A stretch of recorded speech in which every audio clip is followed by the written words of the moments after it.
My daughter sold my late wife's wedding ring for a designer handbag, and what I did next will shock you to your core. That single act stirred emotions I thought were long buried, tested the limits of our family bond, and set events in motion she never saw coming. I never imagined my own blood would force me to choose between my memories and my mercy, but she left me no choice. Don't forget to subscribe and comment where you are watching from. 3 years ago, I lost my beloved wife Margaret to cancer after 40 beautiful years of marriage, and the only thing that kept me going was the simple gold band that had adorned her finger through decades of joy, sorrow, children, grandchildren, and everything in between. That ring wasn't just jewelry to me. It was my connection to her, my daily reminder that our love story was real and everlasting. And every morning I would touch it gently on my nightstand before starting another day without her by my side. I'm Harold. I'm 68 years old, and after Margaret passed, our daughter Jessica moved back in with me, claiming she wanted to help her grieving father through the darkest period of his life. But I should have known better, because Jessica had never done anything in her 28 years without expecting something in return. The house felt different with her there. Not the comforting presence I had hoped for, but something more calculating and opportunistic. Though I pushed those thoughts away, because what kind of father suspects his own daughter of ulterior motives during his time of grief? Margaret's ring sat on my nightstand in the same spot for 3 years, next to her reading glasses and the small bottle of perfume she wore every day, creating a little shrine that brought me peace in the early morning hours when I missed her most desperately. The ring itself was extraordinary in its simplicity, a classic solitaire setting with a modest diamond that sparkled like captured starlight whenever the morning sun streamed through our bedroom window. And though it wasn't the largest or most expensive ring we could have afforded, it was perfect, because Margaret had chosen it herself from a small jewelry store downtown where the elderly owner had spent hours helping us find something that represented our hopes and dreams for the future. Every scratch, every tiny mark on that golden band told a story of our life together, from the day I nervously slipped it onto her trembling finger during our wedding ceremony to the countless times she had twisted it anxiously during difficult conversations, played with it absent-mindedly while reading bedtime stories to Jessica, and polished it carefully before special occasions when she wanted everything to be perfect for our family celebrations. That Tuesday morning started like any other, with me reaching for the ring to hold it close while I said my daily prayer for Margaret's soul, a ritual that had become as essential to my survival as breathing or eating, because touching that ring transported me back to moments when she was still alive and vibrant, when her laughter filled the house and her gentle wisdom guided me through every important decision I had to make. My fingers found only empty space on the polished wood surface where the ring had rested safely for 3 years, and my heart stopped as the reality of its absence crashed over me like a tidal wave of panic and disbelief. I frantically searched the nightstand, thinking perhaps I had knocked it off in my sleep or moved it during one of my restless nights when grief made peaceful slumber impossible. But after tearing apart the bedroom, checking under furniture, pulling out drawers, and retracing every step I had taken the previous day, a cold dread settled in my stomach because that ring never left that spot, never moved from its sacred place beside my bed, where I could see it first thing every morning and touch it last thing every night. I called out for Jessica, my voice echoing through the house with a desperation I hadn't felt since Margaret's final days in the hospital, when I begged doctors to try anything, spend any amount, perform any miracle that might save the woman who had been my anchor and compass for 4 decades of shared dreams and challenges.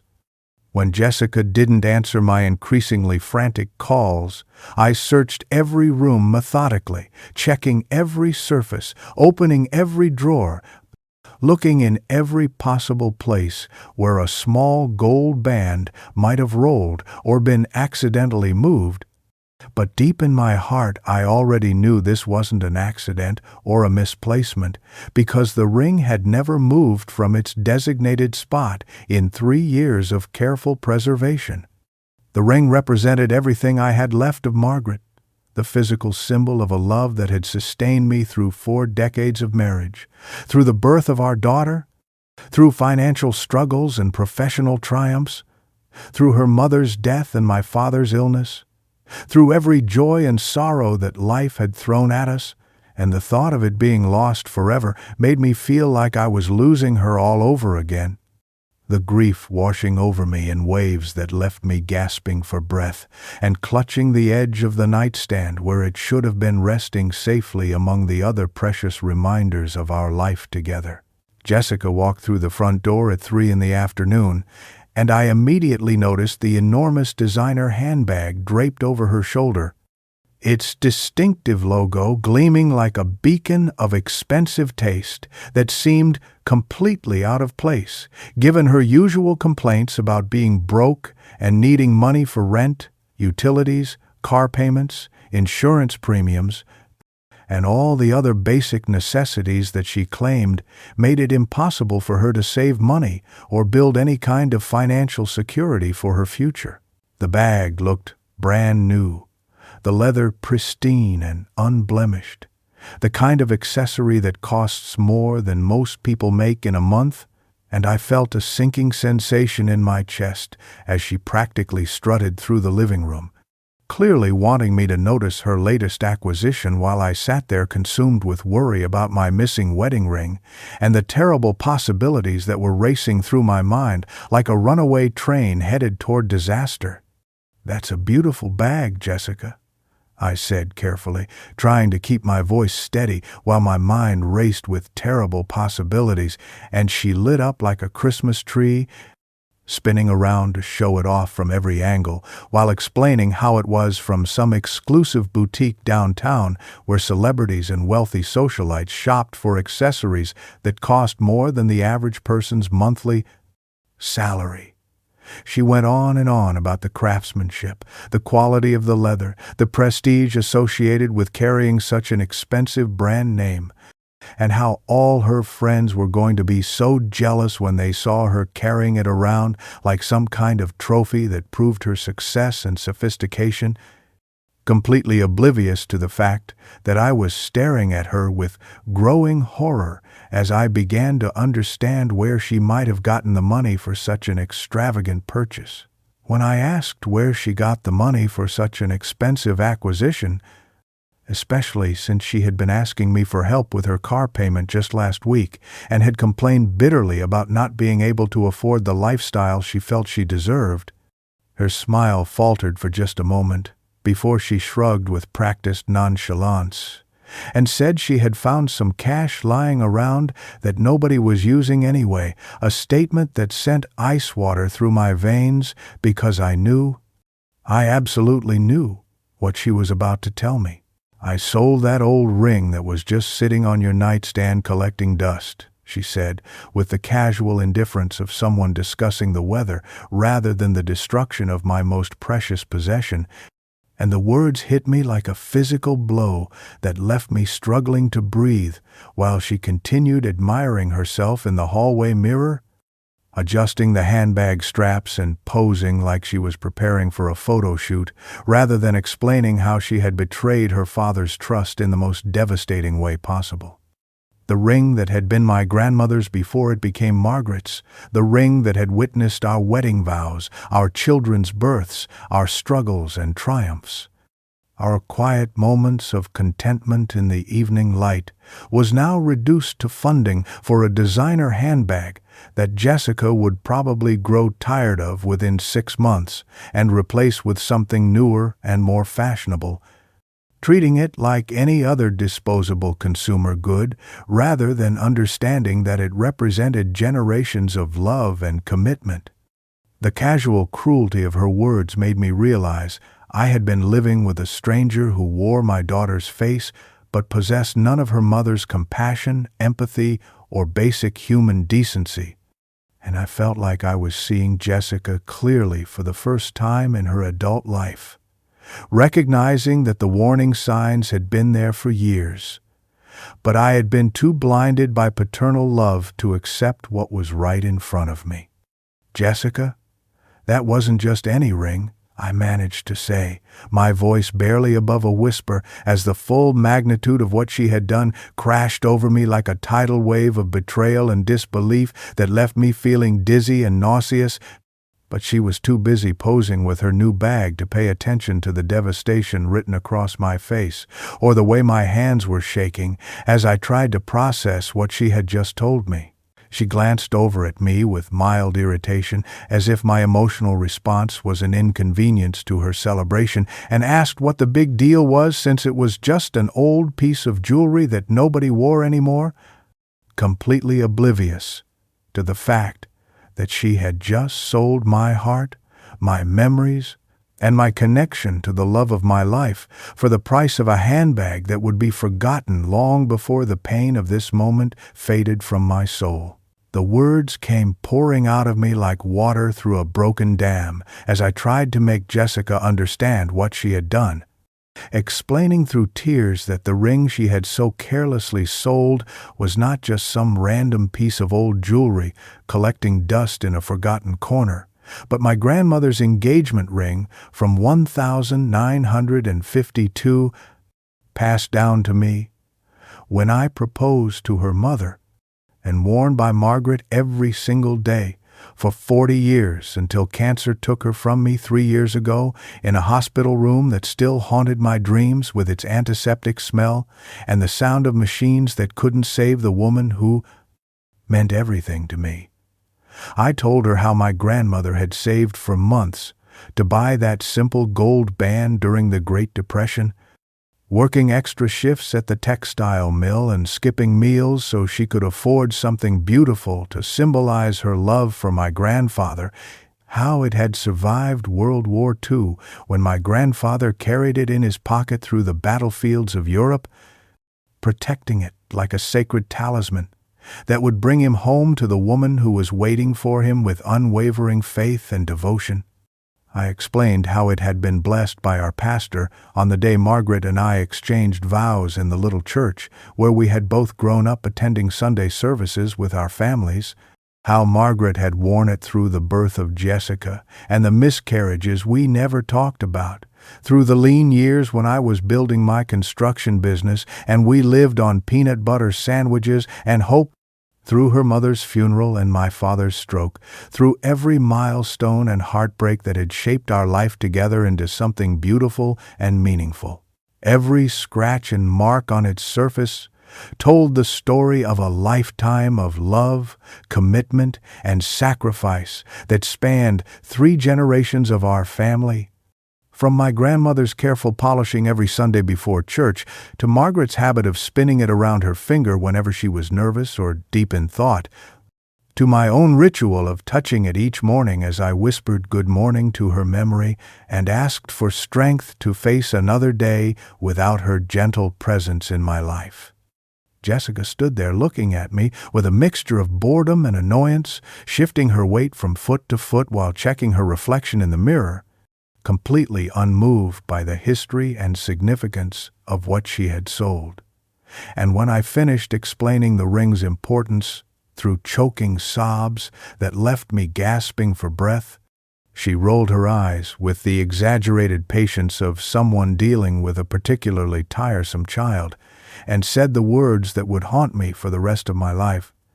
"Dad, Mom is dead. She doesn't need it anymore, and neither do you." The casual cruelty of that statement hit me harder than any physical blow ever could, and I felt something break inside my chest as I realized that the daughter I had raised, the little girl who used to sit on Margaret's lap and play with that very ring while her mother read bedtime stories about princesses and fairy tale endings, had grown into a person capable of such breathtaking callousness and disregard for everything her mother had held dear. I begged her to tell me where she had sold it, pleading with her to help me get it back because it was irreplaceable, priceless, not for its monetary value, but for the memories and love it represented, explaining that I would pay whatever it cost, take out loans against the house, liquidate my retirement savings, anything to recover the one physical connection I still had to the woman who had been my heart and soul for 4 decades of shared dreams and challenges. Jessica just shrugged with infuriating indifference and said she couldn't remember which pawn shop she had visited because there were several in the area, and she had been in a hurry to get the cash she needed for her shopping trip, treating the destruction of my most treasured possession like a minor inconvenience that wasn't worth the effort of trying to remember specific details. When I asked her to return the handbag and use that money to buy back the ring, she laughed, actually laughed, a sound so cold and heartless that it made me question whether this person standing in front of me was really the child Margaret and I had raised with such love and hope for her future, and told me I was being ridiculous and overly sentimental about a piece of metal that was probably only worth a few $100s anyway. Clearly having no understanding of what 3 generations of love and commitment looked like, or why it might matter to someone who had lost everything. When Jessica returned home that evening, she was carrying takeout from an expensive restaurant and wearing a new outfit that clearly cost more than the average person's weekly grocery budget, and when I asked her where all this money was coming from, she sat down at the kitchen table and delivered a speech that revealed the true depth of her entitlement and selfishness in ways that shocked me to my very core and made me realize that the woman sitting across from me was a complete stranger who happened to share my DNA but possessed none of the values that Margaret and I had tried so desperately to instill in her during the years when we still believed she might grow up to be someone we could be proud of. She explained that she deserved to have nice things because she had been living like a pauper for too long, watching her friends carry designer bags and wear expensive clothes while she was stuck with discount store purchases and second-hand items that made her feel embarrassed and inferior whenever she went out in public with them, as if her social standing and personal worth were determined entirely by the price tags on her possessions rather than her character, kindness, or contributions to the world around her. According to Jessica, the ring money was rightfully hers anyway because she was going to inherit everything I owned eventually. So she was just taking her inheritance a little early, treating my lifetime of hard work and careful saving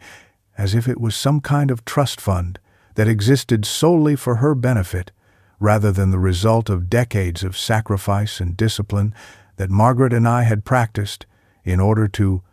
build financial security for our retirement years. She went on to justify her theft by claiming that she had been providing me with companionship and housekeeping services that should be compensated at market rates, which meant I actually owed her money, rather than the other way around, conveniently ignoring the fact that I had been paying all the household expenses, buying her groceries, helping with her car payments, and providing her with free room and board while she pursued whatever temporary jobs caught her fancy without any real commitment to building a career or taking responsibility for her own financial future. The sheer audacity of her reasoning left me speechless as she continued her self-serving monologue, explaining that keeping a dead woman's jewelry was morbid and unhealthy, that I needed to move on from my grief and stop living in the past, and that by selling the ring she was actually doing me a favor by forcing me to confront reality and begin the healing process that had been delayed by my unhealthy attachment to material objects that served no practical purpose in the present day. She spoke about my grief as if it was a character flaw that embarrassed her, something I should have gotten over by now instead of allowing it to interfere with her plans to convert my possessions into funding for her lifestyle upgrades? And she seemed genuinely mystified by the idea that I might have emotional attachments to things that reminded me of my deceased wife. When I tried to explain again how much the ring meant to me, how it was my connection to Margaret and to family history that went back generations, Jessica interrupted me with a wave of her perfectly manicured hand and accused me of being manipulative and using emotional blackmail to make her feel guilty for taking something that was just sitting there unused, serving no purpose except to make me sadder every time I looked at it. She portrayed herself as a victim of my selfish hoarding of valuables while she struggled to maintain the lifestyle she deserved, pointing out that her friends' parents regularly bought them expensive gifts and paid for luxury vacations, while I had never done anything comparable for her, even though I clearly had the means to do so based on the nice house we lived in and the comfortable retirement I was enjoying. The argument escalated when I suggested she should return the handbag and help me recover the ring, and she exploded with rage that seemed completely disproportionate to the request, screaming that I was trying to control her and make her feel bad for finally taking something for herself after years of watching me hoard money and possessions like some kind of miser who cared more about dead people than living ones. She declared that she had no intention of returning anything, that she planned to sell more of my useless junk whenever she needed money, and that if I didn't like it, I could always move to a nursing home where other bitter old people could listen to my complaints about ungrateful children who refused to enable their parents' unhealthy obsession with the past, treating me like I was the unreasonable one for objecting to her theft of my most precious possessions. As I sat alone in the house that night, Jessica's words echoing in my head like a broken record, playing the same devastating song over and over again, I began to remember other incidents that I had previously dismissed as misunderstandings, accidents, or simple oversights, but now took on a much more sinister and calculated meaning in light of her casual admission that she considered my possessions to be fair game for her personal shopping fund and viewed my home as her private treasure trove to be raided whenever her bank account ran low. There was the time 6 months ago when I couldn't find the $200 I had withdrawn from the bank to pay the gardener who had been maintaining Margaret's rose garden with such care and dedication, and when I mentioned it to Jessica, she suggested that maybe I had misplaced it or forgotten what I had done with it,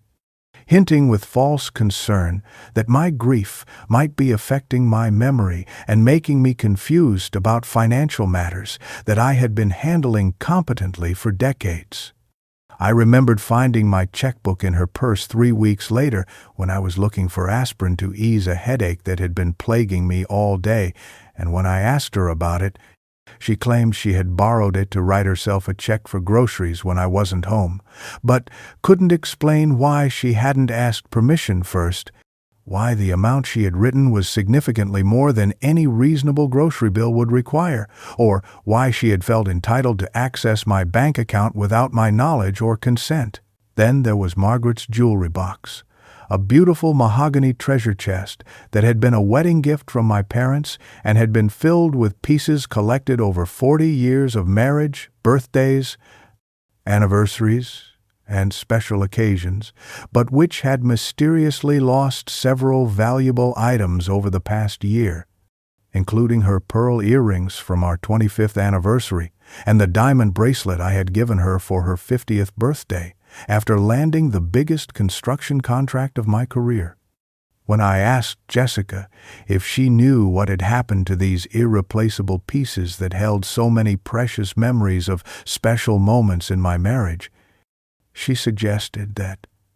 maybe Margaret had loaned them to friends or donated them to charity without mentioning it to me before she died.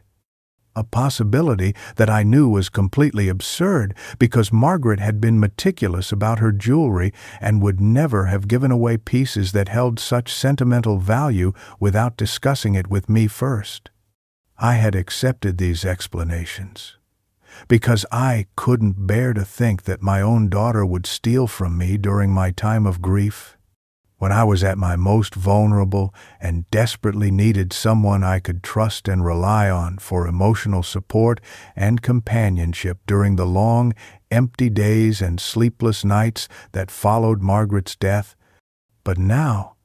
I realized with crystal clarity that Jessica had been systematically looting my house for months, taking whatever caught her fancy and then gaslighting me into believing that I was confused, forgetful, or imagining things whenever I noticed something missing. The pattern was clear once I forced myself to see it with objective eyes, rather than through the filter of paternal love and hope that my daughter might actually care about my well-being. Jessica had moved in with me not out of concern for my emotional or physical health, but because she saw an opportunity to live rent-free while helping herself to whatever valuables she could find, turning my home into her personal shopping mall where everything was free, and any objections I raised could be dismissed as the confused ramblings of a grief-stricken old man who didn't know what was best for himself. I thought about Margaret and what she would say if she could see what our daughter had become. This cold and calculating person who viewed her father's love and grief as weaknesses to be exploited, rather than emotions to be respected, protected, and nurtured during one of the most difficult periods of his life. And I felt something shift inside me, from heartbreak to anger, from despair to determination, because I realized that Jessica was counting on my love for her to prevent me from taking any real action against her theft and manipulation. The breaking point came when I imagined Margaret's disappointed face, knowing that she would never have tolerated such disrespect and cruelty from anyone, including our own child. And I made a decision that would have seemed impossible just hours earlier. I was going to stop being a victim and start being the man Margaret had married, the man who had built a successful business from nothing and raised a family through good times and bad, the man who knew how to fight for what mattered and never backed down from a challenge when the stakes were high enough to warrant taking a stand against people who mistook kindness for weakness. D. Permission first. Or why the amount she had written was significantly more than any reasonable grocery bill would require. Then there was Margaret's jewelry box, which had mysteriously lost several pieces over the past year, including her pearl earrings from our 25th anniversary and the diamond bracelet I had given her for her 50th birthday. And when I asked Jessica if she knew what had happened to them, she suggested that maybe Margaret had loaned them to friends or donated them to charity without mentioning it to me before she died. I had accepted these explanations because I couldn't bear to think that my own daughter would steal from me during my time of grief. But now I realized that Jessica had been systematically looting my house for months, taking whatever caught her fancy, and then gaslighting me into believing that I was confused or forgetful whenever I noticed something missing. The pattern was clear once I forced myself to see it. Jessica had moved in with me not out of concern for my well-being, but because she saw an opportunity to live rent-free while helping herself to whatever valuables she could find,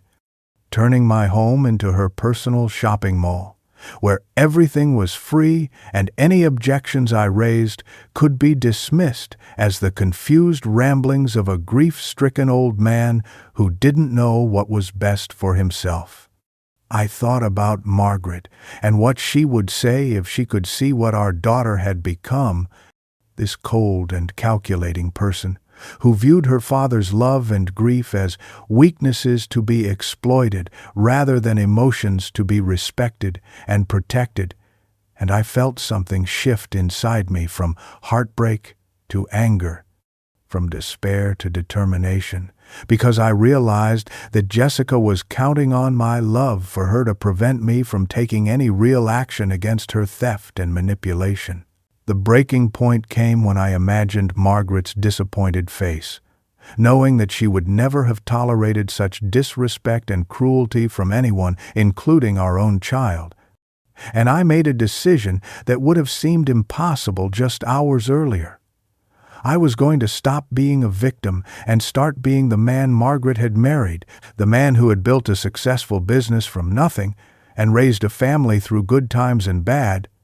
the man who knew how to fight for what mattered and never backed down from a challenge when the stakes were high enough to warrant taking a stand. The next morning, I waited until Jessica left for her daily shopping expedition before beginning a systematic search of the house, looking for evidence of what else might be missing and trying to document the full scope of her betrayal. And what I found in the next 3 hours made my blood run cold as I realized that selling my wedding ring was just the tip of the iceberg in terms of her systematic theft of everything Margaret and I had accumulated over a lifetime together. Margaret's jewelry box, which had once been filled with pieces collected over 40 years of marriage, birthdays, anniversaries, and special occasions, was now practically empty, except for a few inexpensive costume pieces that apparently weren't worth Jessica's time and effort to sell, while all the meaningful pieces that held memories of our life together had vanished without a trace. The antique pocket watch that had belonged to my father, a family heirloom that had been passed down through 4 generations and was supposed to go to Jessica's future children someday, was missing from the drawer where it had sat safely for decades. And I realized that she had probably sold it months ago without even bothering to learn about its history or significance to our family legacy. My collection of rare coins, which I had been building since I was a teenager and which was worth several $1,000s, had been reduced to just the least valuable pieces, suggesting that Jessica had been carefully selecting the most expensive items while leaving enough behind to avoid immediate detection of her systematic theft. The silver serving set that Margaret had inherited from her grandmother, the china cabinet that had been a wedding gift from my parents, even the crystal glasses we had used for special occasions throughout our marriage, had all been picked through with the efficiency of a professional burglar who knew exactly what to look for and how to maximize profit while minimizing the chance of being caught. I found myself opening drawer after drawer, checking shelf after shelf, discovering gap after gap where treasured possessions had once resided, and with each missing item, I felt my anger growing stronger, and my resolve becoming more focused on making Jessica face the consequences of her actions. In her bedroom, which I hadn't entered since she moved in because I respected her privacy, I found a collection of pawn shop receipts hidden in a shoebox under her bed, and as I read through them, I realized that she had been systematically selling off my possessions for over 8 months, generating thousands of dollars that she had spent on clothes, jewelry, restaurant meals, and luxury items while living rent-free in my house and accepting my help with her bills and expenses. The receipts showed that she had received pitifully small amounts for items that were worth far more than the pawn shops had paid, meaning that she had essentially given away precious family heirlooms for a fraction of their true value, but clearly hadn't cared about maximizing the return because she wasn't thinking of these items as having any value beyond their immediate cash conversion potential, treating my most treasured possessions like disposable commodities to be liquidated whenever she wanted spending money for another shopping spree. That evening, I pretended to go to bed early, but instead sat quietly in the hallway outside Jessica's room with the door cracked open just enough to hear her phone conversation with someone she kept calling baby, and what I heard in the next 20 minutes shattered any remaining illusions I had about my daughter's character, and confirmed my worst fears about her true motivations for moving in with me after Margaret's death. Jessica was laughing as she described how easy it had been to take the ring without me noticing, calling me a clueless old fool who was so lost in his grief that he barely paid attention to anything happening around him, making me the perfect target for someone who knew how to manipulate his emotions and take advantage of his trusting nature. She bragged about how much money she had made from selling my possessions over the past 8 months, estimating that she had probably cleared $6,000 or $7,000 so far, and the person on the other end of the call, presumably her boyfriend, was encouraging her to take more valuable items, while suggesting specific things she should look for based on his apparent experience with selling stolen goods to pawn shops and private buyers. Jessica mentioned that she was planning to move in permanently because it would give her unlimited access to everything in the house, and she wouldn't have to worry about rent or utility bills while she worked her way through the valuable items room by room, starting with the things I was least likely to miss immediately and gradually working up to the bigger ticket items that would require more careful timing and planning. The conversation turned even more disturbing when Jessica started talking about my mental state, claiming that I was becoming increasingly forgetful and confused, which would make it easier for her to gaslight me about missing items by suggesting that I had donated them or misplaced them during episodes of grief-induced confusion that were becoming more frequent as time went on. Her boyfriend suggested that she should start keeping a record of everything she took, along with documentation of my supposed mental decline, so that if I ever tried to accuse her of theft, she could claim that I was suffering from dementia or depression that was affecting my ability to remember what had happened to my possessions, essentially turning my grief over losing Margaret into a weapon she could use to discredit any accusations I might make against her. They discussed specific items they thought would be worth the most money, including some paintings that had been wedding gifts, my father's war medals, and a collection of first-edition books that Margaret had loved, treating these treasured possessions like inventory in a store that existed solely for their financial benefit. The most chilling part of the conversation came when Jessica's boyfriend asked what she would do if I ever caught on to what was happening, and she replied without hesitation that she would simply claim I was having mental health issues related to my age and grief, and that any accusations I made could be dismissed as the paranoid delusions of an old man who couldn't accept that his wife was dead and was looking for someone to blame for his unhappiness, while simultaneously positioning herself as the devoted daughter who was sacrificing her own life to take care of a father who was becoming increasingly difficult and irrational as time went on. As I sat in the darkness, listening to my daughter plot against me with the cold calculation of a career criminal, I felt something fundamental shift in my thinking, a transformation from the grief-stricken victim I had been for the past 3 years into the strategic businessman who had built a successful construction company from nothing and navigated countless challenges over 4 decades of challenges.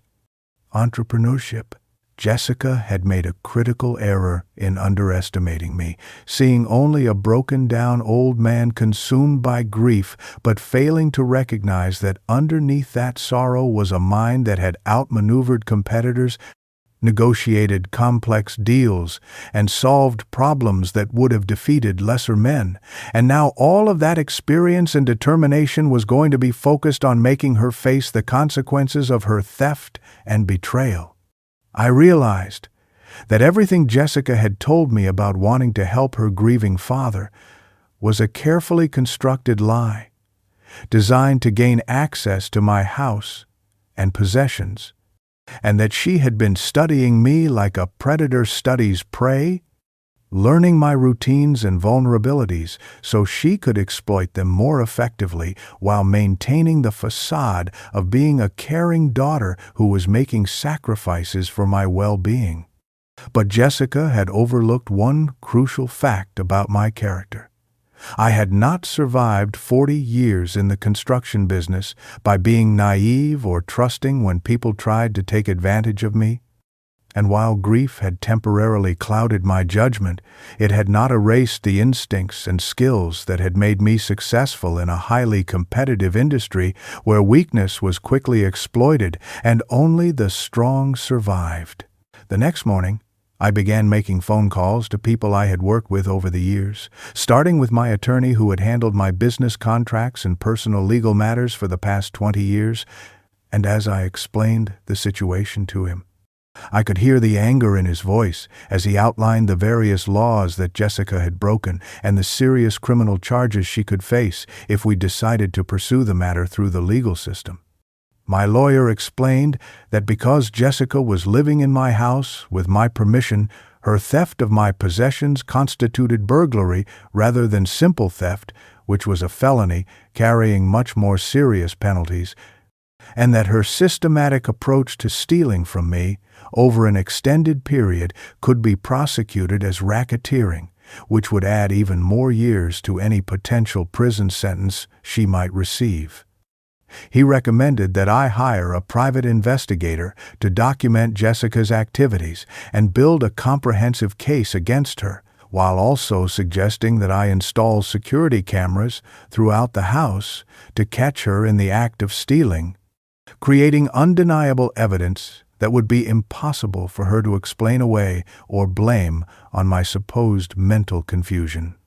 As I listened to my lawyer outline the legal strategy we could pursue, I felt a sense of purpose and determination that I hadn't experienced since Margaret's death, and I realized that Jessica had unwittingly given me something I desperately needed, a mission that would require all of my skills and energy, a challenge worthy of the man I used to be before grief reduced me to a shell of my former self, and most importantly, a chance to honor Margaret's memory by ensuring that our daughter faced real consequences for treating her father's love and her mother's legacy with such cruel disrespect and callous indifference. Over the next 2 weeks, I transformed into a methodical investigator, documenting every aspect of Jessica's theft operation with the thoroughness of a prosecutor building a case for trial. And I discovered that my daughter had been far more systematic and calculating than I had initially realized, operating with a level of criminal sophistication that suggested she had been planning this exploitation for months before Margaret's death even occurred. I started by photographing every room in the house, creating a comprehensive visual record of what remained, and identifying the empty spaces where stolen items had once been displayed. And as I worked my way through decades of accumulated possessions, I began to understand the true scope of Jessica's betrayal, which extended far beyond the wedding ring that had initially alerted me to her criminal activities. The security cameras that my lawyer had recommended proved to be incredibly valuable, capturing Jessica in the act of stealing items on multiple occasions when she thought I was out running errands or visiting Margaret's grave, and the footage showed her moving through the house with practiced efficiency, selecting specific pieces based on criteria that clearly indicated she had researched their value beforehand. I watched her carefully wrap Margaret's china in towels before loading it into boxes, saw her studying my father's war medals with a magnifying glass to identify the ones most likely to be valuable to collectors, and observed her systematically going through my desk drawers to locate important documents that might be useful for identity theft or financial fraud. The private investigator I hired provided even more disturbing information about Jessica's activities outside the house. including surveillance footage from pawn shops that showed her selling my possessions with casual indifference, never bothering to negotiate better prices or ask questions about the item's history or significance, treating family heirlooms like disposable junk to be converted into cash as quickly and efficiently as possible. The investigator also discovered that Jessica's boyfriend had a criminal record that included multiple convictions for theft and fraud, and that the two of them had been researching techniques for exploiting elderly victims online, downloading guides about how to identify valuable items in older people's homes, and how to manipulate family members into believing their victims were suffering from mental decline that made them unreliable witnesses. Bank records showed that Jessica had been depositing large amounts of cash into her account over the past 8 months, far more than her part-time job at a retail store could possibly generate,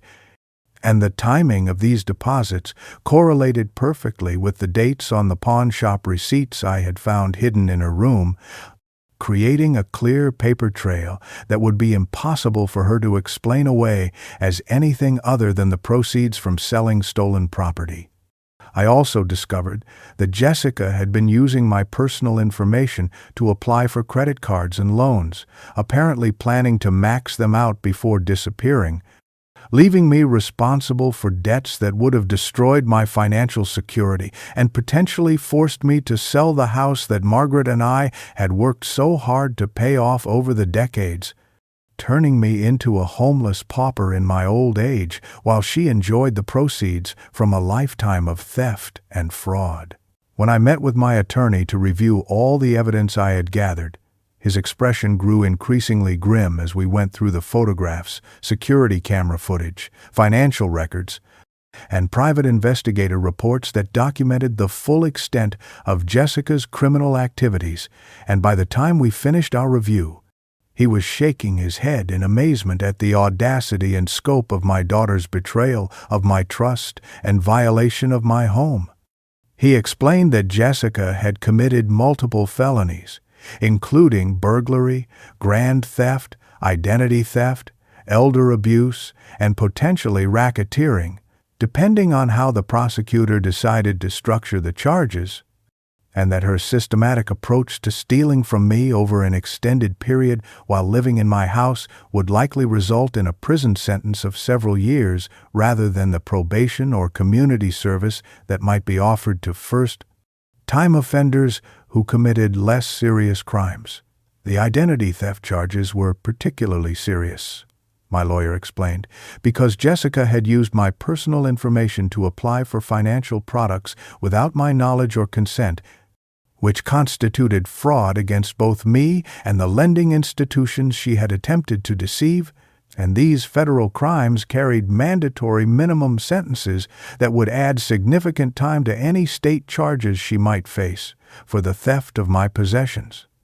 My attorney recommended that we contact the district attorney's office immediately to report Jessica's crimes and begin the process of having her arrested and charged. But he also suggested that we coordinate with local police to conduct a raid on the house when Jessica was present, ensuring that she would be caught with stolen property in her possession and unable to claim that someone else was responsible for the thefts. He explained that we could also pursue civil remedies against Jessica, including suing her for the full value of everything she had stolen, which would allow us to seize her assets, including the designer handbag she had purchased with the proceeds from selling my wedding ring, and use those funds to compensate me for at least some of the financial losses I had suffered as a result of her criminal activities. The lawyer also discussed the possibility of pursuing charges against Jessica's boyfriend as an accomplice, since the evidence showed that he had actively participated in planning and executing the theft operation, and his criminal record would likely result in a much harsher sentence than Jessica might receive as a first-time offender, assuming the judge didn't consider her systematic exploitation of her elderly father to be an aggravating factor that warranted enhanced penalties. As we planned our legal strategy, my attorney asked me whether I was prepared for the emotional impact of having my own daughter arrested and potentially sent to prison for several years, and I told him that Jessica had made her choice when she decided to view my grief and love as weaknesses to be exploited rather than emotions to be respected and protected, and that I owed it to Margaret's memory to ensure that our daughter faced real consequences for her actions, rather than being allowed to continue treating other people's trust and affection as opportunities for financial gain. The private investigator I hired turned out to be a former police detective with 30 years of experience in financial crimes, and within a week of beginning his surveillance of Jessica and her boyfriend, he had uncovered a network of criminal activity that extended far beyond the theft of my possessions and revealed a pattern of behavior that suggested they had been targeting other elderly victims in addition to me. The investigator's report included photographs of Jessica and her boyfriend visiting multiple pawn shops and second-hand stores throughout the city, always paying cash and never providing identification unless absolutely required. Behavior consistent with people who were trying to avoid creating paper trails that could be traced back to them if their criminal activities were ever discovered. He had also documented several visits they made to a storage unit across town, where they were apparently keeping stolen goods until they could be sold safely, and through careful surveillance, he was able to photograph them loading and unloading boxes that appeared to contain items from multiple sources, suggesting that they were operating a fencing operation that went far beyond simply stealing from me. The most disturbing discovery came when the investigator followed them to an apartment complex where they met with an elderly woman who appeared to be in poor health, and through long-range surveillance equipment, he was able to document Jessica using the same manipulation techniques on this woman that she had used on me, presenting herself as a helpful caregiver, while systematically identifying valuable items that could be stolen and sold. The investigators' research into Jessica's boyfriend revealed that he had been arrested multiple times for elder abuse and fraud, but had always managed to avoid serious jail time by manipulating his victims into dropping charges or by claiming that any missing items had been gifts or loans that the victims had forgotten about due to their advanced age and declining mental capacity. Bank records showed that Jessica and her boyfriend had opened several joint accounts under false names, using fake identification documents to hide the proceeds from their criminal activities, and these accounts showed regular deposits that coincided with the dates when my possessions had been sold, creating a clear financial trail that would be impossible to explain away as legitimate income. The investigator also discovered that they had been researching my financial situation online, using public records and social media to estimate the value of my house and possessions, and had been planning to escalate their theft operation to include forging documents that would allow them to access my bank accounts and potentially even steal the deed to my house, leaving me homeless and destitute, while they disappeared with everything I had worked a lifetime to accumulate. Most shocking of all, the investigator found evidence that Jessica had been secretly recording our conversations, apparently planning to use edited portions of these recordings to support claims that I was suffering from dementia or mental illness, which would discredit any accusations I might make against her, while simultaneously positioning her as a devoted daughter who was trying to protect a father who could no longer distinguish between reality and paranoid delusions brought on by grief and old age. With all the evidence documented and my legal strategy in place, I decided to set a trap that would catch Jessica in the act of stealing while providing irrefutable proof of her criminal intent,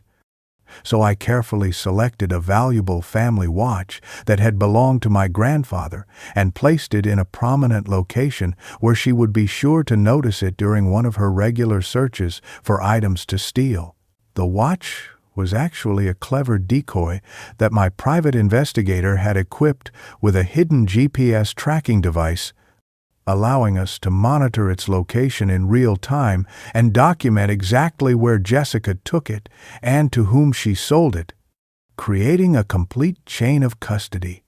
that would be impossible for her to deny or explain away as anything other than deliberate theft.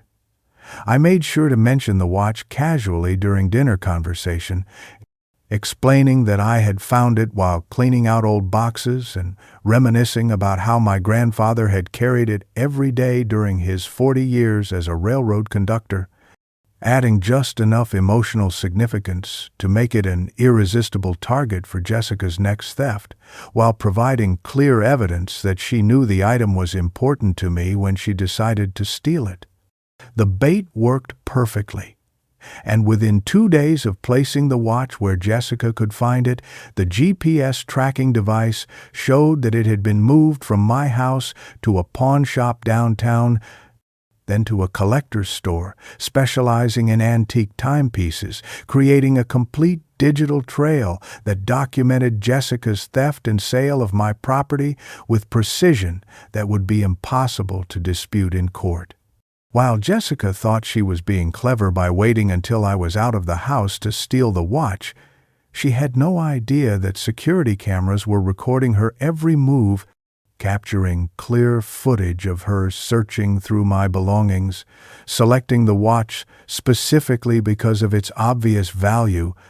and carefully wrapping it in a cloth before placing it in her purse with the practiced efficiency of someone who had done this many times before. The tracking device also led us to the storage unit, where Jessica and her boyfriend were keeping other stolen goods, and through careful surveillance, we were able to document them moving items from my house to this location, where they were apparently sorting and cataloging stolen property from multiple victims before selling it through various channels, designed to make the items difficult to trace back to their original owners. My private investigator used the GPS data to visit each location where the watch had been taken, interviewing the pawn shop owner and collector who had purchased it, and both of them were able to provide detailed descriptions of Jessica and confirm that she had claimed to be the legal owner of the watch when she sold it, adding false statements and fraud to the growing list of charges that could be filed against her. The collector who had ultimately purchased the watch was particularly helpful, providing security camera footage that showed Jessica's face clearly and confirmed the date and time of the transaction, while also expressing concern about the increasing number of young people who were bringing in valuable antique items that they claimed to have inherited but clearly knew nothing about, suggesting that elder abuse was becoming a more common problem in the community. After weeks of careful planning and evidence gathering, I decided it was time to confront Jessica with proof of her crimes, but I wanted to do it in a way that would maximize the psychological impact while ensuring that she couldn't escape or destroy evidence before law enforcement could arrest her.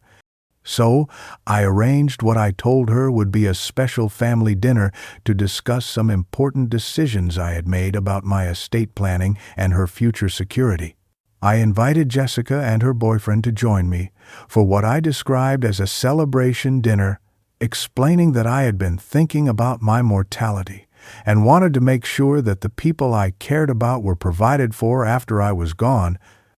and Jessica's excitement was palpable as she assumed that I was planning to discuss her inheritance or perhaps give her access to my financial accounts while I was still alive to see her enjoy the money. The dinner was scheduled for a Sunday evening, giving me time to coordinate with my attorney and the private investigator to ensure that everything was in place for Jessica's arrest immediately after I confronted her with the evidence of her crimes. And I spent the entire day mentally preparing for what would probably be the most difficult conversation of my life. Knowing that I was about to destroy any remaining relationship I had with my daughter while simultaneously ensuring that she faced the full consequences of her betrayal and theft. I prepared a complete dossier of evidence, including photographs of missing items, security camera footage of Jessica stealing from me, bank records showing her suspicious cash deposits, the GPS tracking data from the decoy watch, and detailed reports from the private investigator documenting her criminal activities with her boyfriend,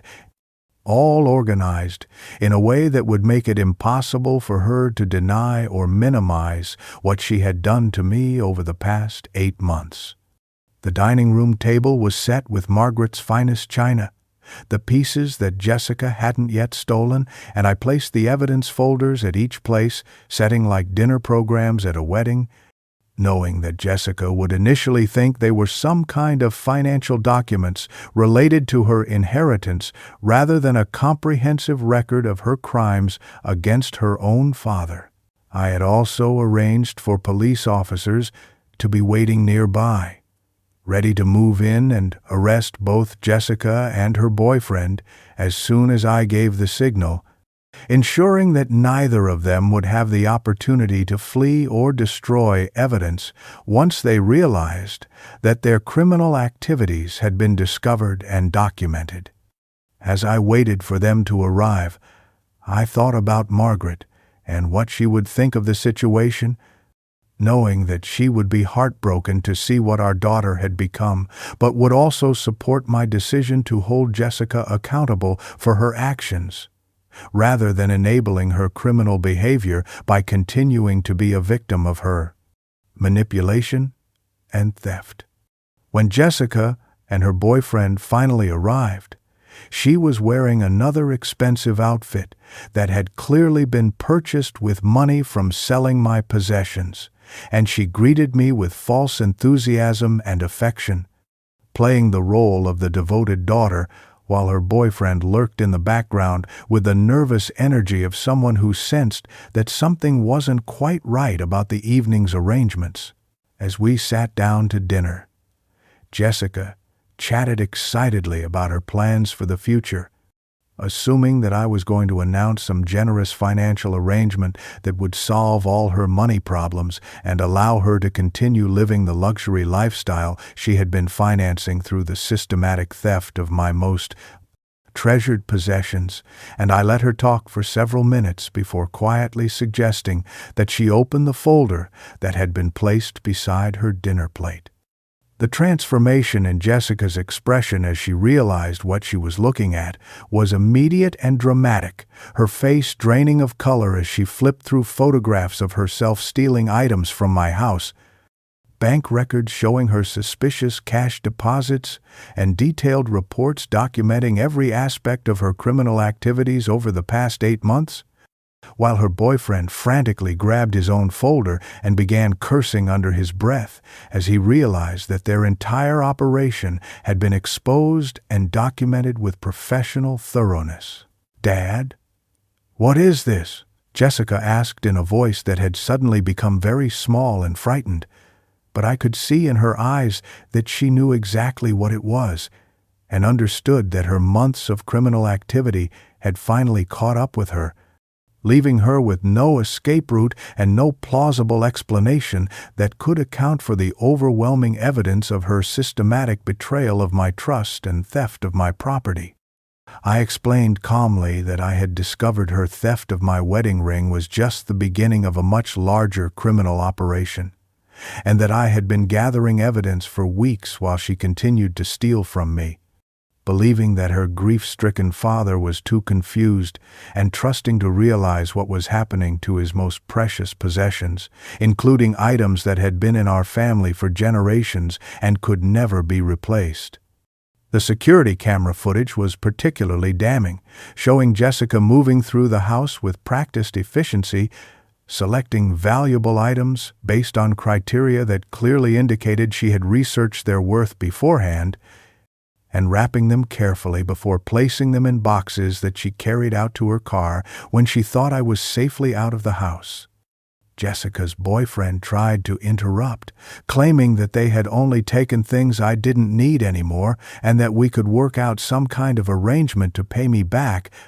but I silenced him with a look that made it clear his opinion was neither wanted nor relevant to the conversation I was having with my daughter about her betrayal of everything her mother and I had taught her about honesty, respect, and family loyalty. "You called me a clueless old fool," I said quietly, reading from the private investigator's transcript of the phone conversation I had overheard, "and you planned to gaslight me into believing I was suffering from mental decline so that no one would believe me if I accused you of stealing from me, but you underestimated the man who built a successful business from nothing and raised you to be better than this." Jessica began crying and apologizing, claiming that she had made a mistake and promising to return everything she had stolen. But I could see in her eyes that she was already calculating how to minimize the consequences and manipulate me into feeling sorry for her, rather than following through with the legal action that her crimes clearly warranted. Before Jessica could launch into what I was sure would be a carefully crafted performance of remorse and desperation designed to manipulate my paternal instincts and convince me to drop the charges against her, I stood up from the dinner table and walked to the front door, opening it to reveal two police officers who had been waiting for my signal to enter the house and arrest both Jessica and her boyfriend for the multiple felonies they had committed over the past 8 months. The look of absolute shock and terror on Jessica's face as she realized that this was not going to be a family discussion that she could charm or manipulate her way out of, but rather the beginning of a legal process that would result in serious criminal charges and potential prison time, was both heartbreaking and satisfying, as I watched her finally understand that actions have consequences, and that stealing from your own father is not something that can be dismissed with crocodile tears and empty promises to do better in the future. Her boyfriend immediately tried to run, knocking over his chair and heading toward the back door, but the officers had anticipated this possibility and had positioned additional personnel outside to prevent any escape attempts, and within seconds, he was face down on my kitchen floor with his hands cuffed behind his back, while Jessica sat frozen at the dining room table, apparently unable to process what was happening to her carefully constructed world of lies and theft. The lead officer read them both their rights while explaining the charges they were facing, including burglary, grand theft, elder abuse, identity theft, and conspiracy, and, as the list of felonies grew longer, Jessica's composure completely collapsed, and she began sobbing hysterically while begging me to make the police stop and promising that she would never steal from me again if I would just give her one more chance to prove that she could be a good daughter. "You had 40 years of chances to be a good daughter," I replied, my voice steady, despite the emotional turmoil I was feeling as I watched my only child being arrested for crimes against her own father. "And you threw them all away when you decided that my grief and love were weaknesses you could exploit for your own financial gain rather than gifts you should cherish and protect." The officers found additional stolen property in Jessica's purse and her boyfriend's pockets, including jewelry that belonged to other elderly victims they had been targeting, which added additional charges and confirmed that their criminal activities extended far beyond the theft of my possessions to include a broader pattern of elder abuse that had been destroying the lives of vulnerable people throughout the community. As Jessica was handcuffed and led toward the police car, she turned back to me with a look of pure hatred that revealed the true nature of the person she had become, and I realized that the daughter I had loved and raised was gone, replaced by someone who viewed other people's trust and affection as opportunities for exploitation rather than precious gifts, to be treasured and protected throughout a lifetime of relationships built on mutual respect and genuine care for each other's well-being. The next morning, I met with my attorney to begin the process of recovering what remained of my stolen possessions and pursuing civil remedies that would allow me to seize Jessica's assets and use them to compensate me for at least some of the financial losses I had suffered as a result of her systematic theft and betrayal over the past 8 months. The legal process moved quickly because the evidence was overwhelming and undeniable, with security camera footage, GPS tracking data, bank records,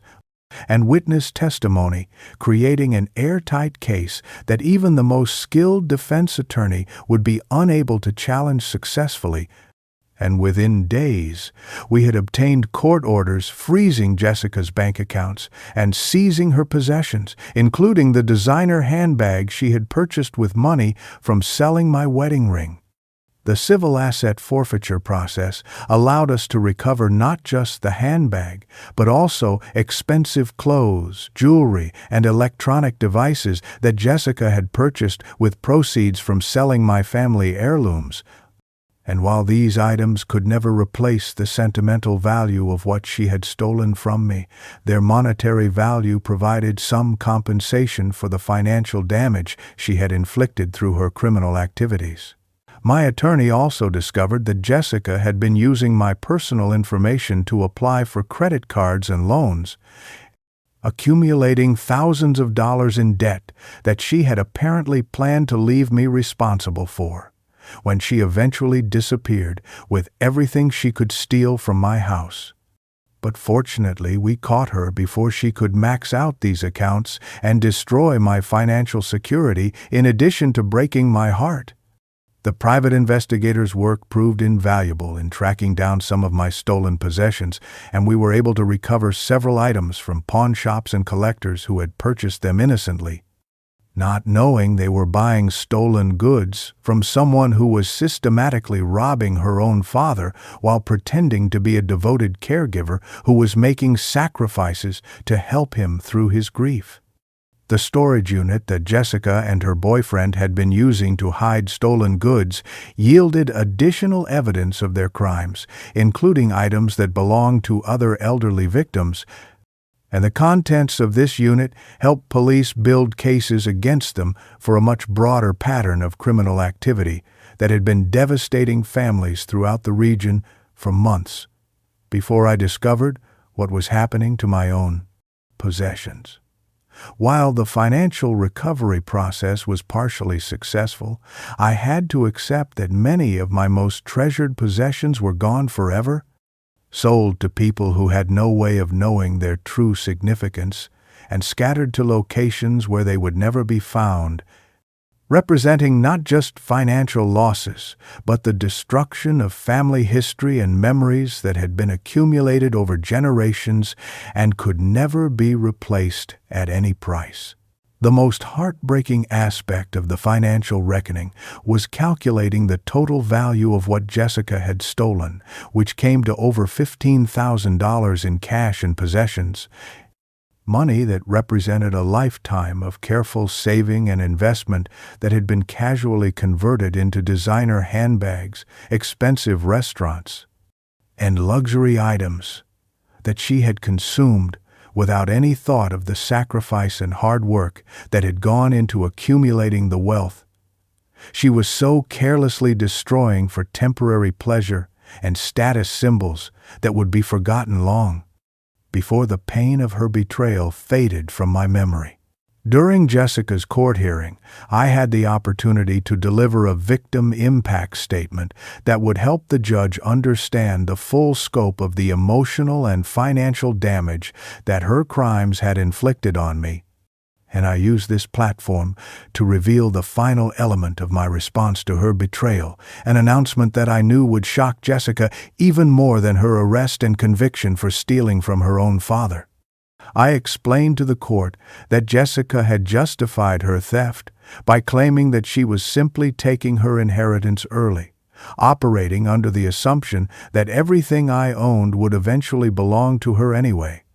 So she might as well enjoy it while she was young enough to appreciate luxury items and expensive experiences rather than waiting for me to die and leave her money she felt she deserved to have immediately. This sense of entitlement had clearly driven many of her decisions over the past 8 months.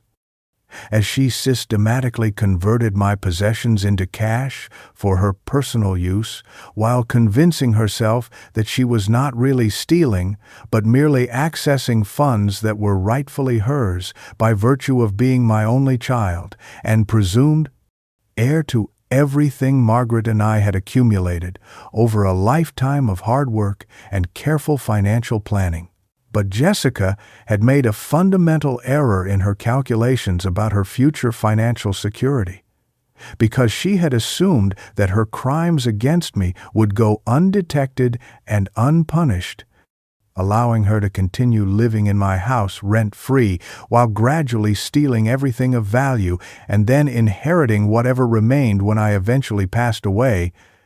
giving her both immediate access to my wealth and long-term financial security that would support her for the rest of her life. Standing before the judge, I announced that I had made the decision to donate my entire estate to charity,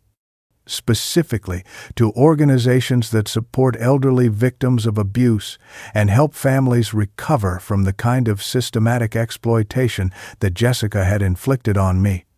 ensuring that my life's work would be used to help other people rather than rewarding someone who had viewed my love and grief as opportunities for personal enrichment.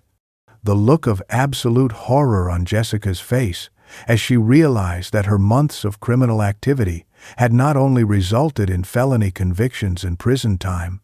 but had also cost her any chance of inheriting the wealth she felt entitled to possess, was both heartbreaking and satisfying,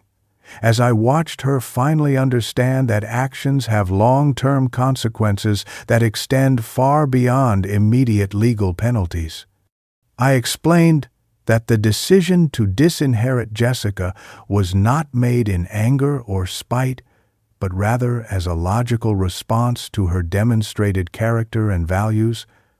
because someone who would steal from their own father during his time of grief could not be trusted with the responsibility of managing an inheritance that represented a lifetime of sacrifice and hard work by people who had believed in honesty, integrity, and treating others with respect and compassion. The charitable donation would ensure that my money would be used to help people who needed assistance rather than enabling someone who had already proven that she viewed wealth as something to be consumed selfishly rather than used responsibly to make the world a better place for everyone. The sentencing hearing was a sobering reminder of how completely Jessica's life had been destroyed by her decision to steal from her own father, as the judge delivered a comprehensive punishment that reflected both the severity of her crimes and the systematic nature of her exploitation of an elderly victim who had trusted her completely and welcomed her into his home during his most vulnerable period following his wife's death. Jessica received a sentence of 3 years in state prison for the burglary and theft charges, with an additional 2 years for elder abuse and identity theft, while her boyfriend was sentenced to 7 years due to his extensive criminal record and his role as the apparent mastermind behind their operation targeting elderly victims throughout the community. The judge specifically noted the aggravating factors in Jessica's case, including the fact that she had violated a position of trust as my daughter and caregiver, had shown no remorse for her actions until she was caught, and had planned to continue her criminal activities indefinitely, while gaslighting me into believing that my accusations were the result of mental decline brought on by grief and old age. In addition to the prison sentence, Jessica was ordered to pay full restitution for everything she had stolen, a sum that exceeded $20,000 when interest and penalties were included, and since she had no legitimate assets or income to satisfy this debt, it would follow her for the rest of her life, affecting her credit rating and employability long after she was released from prison. The restitution order also meant that any money Jessica earned in the future would be subject to garnishment until the debt was satisfied, effectively ensuring that she would be paying for her crimes against me for decades to come. A constant reminder of the consequences that flow from choosing immediate gratification over long-term relationships and ethical behavior. During the sentencing hearing, Jessica's defense attorney tried to argue that she deserved leniency because she was a first-time offender who had been led astray by her boyfriend. But the extensive evidence of her planning and coordination made it clear that she had been an active and enthusiastic participant in the systematic exploitation of elderly victims, rather than a reluctant accomplice who had been coerced into criminal activity. The judge rejected these arguments and noted that Jessica's crimes were particularly heinous because they involved the betrayal of family trust and the exploitation of a father's grief, types of emotional abuse that caused damage far beyond the monetary value of the stolen property, and represent attacks on the fundamental bonds that hold families and communities together. As Jessica was led away to begin serving her sentence, she turned back to look at me one final time, and I saw not the remorse and understanding that might have made reconciliation possible, but rather the same cold calculation and resentment that had driven her criminal activities, confirming that my decision to prioritize justice over family loyalty had been the right choice for both my own well-being and the protection of other potential victims who might have suffered if Jessica's criminal behavior had gone unpunished. 6 months after Jessica's sentencing, I received an unexpected phone call that would provide a miraculous conclusion to the most heartbreaking chapter of this entire ordeal. As a private collector who had learned about my story through newspaper coverage of Jessica's trial, reached out to inform me that he had purchased my wife's wedding ring and wanted to return it to me without compensation, because he understood its sentimental value and felt that it belonged with someone who would treasure it for the right reasons. The collector explained that he had bought the ring from a reputable dealer who had acquired it from the pawn shop where Jessica had sold it, and while he had paid fair market value for what he thought was simply a vintage piece of jewelry, learning about its true history and significance had made him realize that some things are too precious to be treated as mere commodities, to be bought and sold without regard for their emotional and historical importance. When I met the collector at his shop to retrieve the ring, I was moved to tears by his kindness and generosity, and his willingness to absorb a significant financial loss in order to reunite me with something that could never be replaced, restoring not just a piece of jewelry, but a tangible connection to Margaret and to the love that had sustained us through 40 years of marriage and continued to sustain me through the darkest period of my life. The ring looked exactly as I remembered it, with the same small scratches and worn spots that told the story of decades spent on Margaret's finger through all the joys and sorrows of our life together. And as I slipped it back into its familiar place on my nightstand, I felt a sense of completion and healing that I had not experienced since the day I discovered it was missing. The collector refused to accept any payment for returning the ring, explaining that he had been deeply moved by the newspaper accounts of Jessica's betrayal and wanted to do something positive to counteract the cruelty and selfishness that had caused so much pain. And his generosity reminded me that while some people choose to exploit the trust and vulnerability of others, there are still individuals in the world who understand the value of compassion and human decency. I also learned that the publicity surrounding Jessica's case had helped police identify and arrest several other individuals who had been targeting elderly victims using similar methods, and that the sentences imposed on Jessica and her boyfriend had served as a deterrent to others who might have been considering similar crimes, meaning that some good had come from the terrible experience I had endured. The recovery of the ring felt like a sign from Margaret that she approved of the difficult decisions I had made, and that choosing justice over enabling Jessica's criminal behavior had been the right path, even though it meant destroying our relationship and accepting that I would spend my remaining years without the daughter I had loved, raised. But with the knowledge that I had honored both Margaret's memory and the principles we had tried to instill in our child during the years when we still believed she would grow up to be someone we could be proud of. As I write this story 1 year after Jessica's conviction, I can honestly say that while the pain of her betrayal will never completely disappear, I have found a peace and contentment in my life that I didn't think would be possible after losing both my wife and my relationship with my daughter in such devastating circumstances.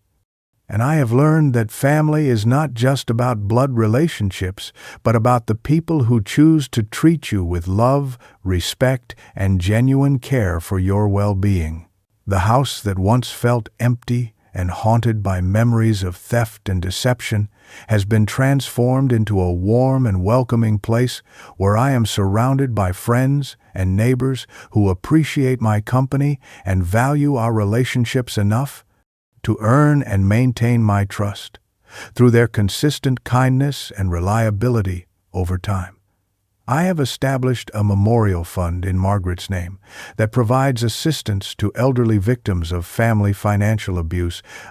ensuring that her legacy will live on through helping other people who have experienced the kind of betrayal and exploitation that nearly destroyed my faith in human nature. And the positive feedback I receive from people who have been helped by this fund reminds me daily that good can come from even the most painful experiences if we choose to use our suffering to help others rather than becoming bitter and fanned, withdrawn from the world. Jessica writes to me occasionally from prison, letters that alternate between desperate pleas for forgiveness and angry accusations that I ruined her life by refusing to enable her criminal behavior. But I have learned to recognize these communications as continued attempts at manipulation rather than genuine expressions of remorse or understanding, and I no longer feel obligated to respond to someone who has proven repeatedly that she views relationships as opportunities for exploitation rather than sources of mutual support and genuine affection. The friends who have become my chosen family include my neighbor, Mrs. Chen, who brings me homemade soup when I'm feeling unwell and listens patiently when I want to share memories of Margaret, my former business partner, Jim, who calls every week to check on my well-being and invites me to family gatherings where I am treated as an honored guest rather than a source of potential financial gain, and Father Mackenzie from Margaret's church, who has helped me find meaning and purpose in my suffering by channeling it into service to others who need support and understanding during their own difficult times. These relationships have taught me that real love is demonstrated through actions rather than words, through consistency rather than grand gestures, and through respect for boundaries rather than attempts to manipulate emotions for personal advantage. Lessons that I wish I had been able to teach my daughter before she chose a path that led to the destruction of everything we had built together as a family. Justice has been served, Margaret's memory has been honored, and I have found a new purpose in life that gives meaning to my remaining years. But most importantly, I have learned that it is possible to survive even the most devastating betrayals and emerge stronger, wiser, and more appreciative of the genuine love and friendship that exists in the world for those who are willing to recognize and nurture it properly. Thank you for listening to my journey. If you enjoyed this story, don't forget to like the video, subscribe to the channel, and share your thoughts in the comments. To hear the next story, just click the box on the left.